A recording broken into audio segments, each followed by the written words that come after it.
So what has been your biggest challenge so far since leaving your full-time job and going self-employed, when you look back? Yeah, realising my weaknesses. I mean, that's also a strength, right? You realise going into business very, very quickly where you're not as good and where you're strong. But it's about being empathetic with yourself and compassionate with yourself to understand that you're going to make mistakes. It's going to be tough. It's going to be lonely. And, you know, I'm always just looking at that light at the end of the tunnel and being like, this is just temporary. Like, this is part of what I have to go through now to get where I want to go.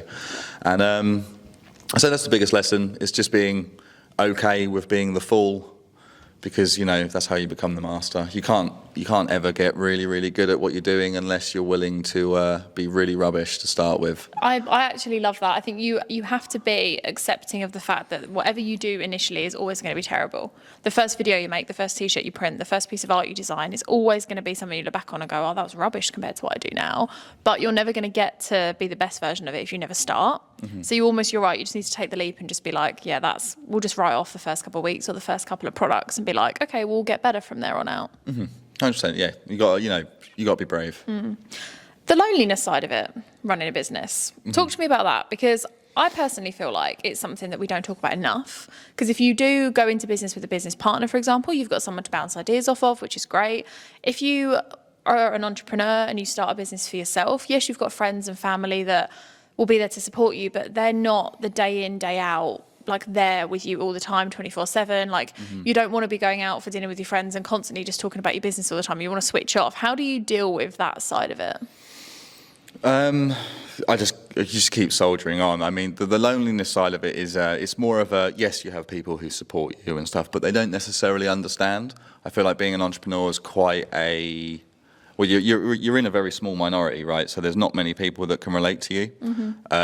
You know, so like it's like being a parent in some way. Like, I can't relate to someone who's a parent because I'm not one. But also, you can't relate to being a business owner because you aren't a business owner.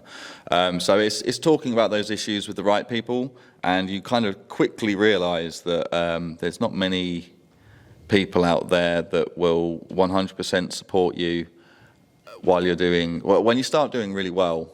I think that's when you start seeing who really supports you.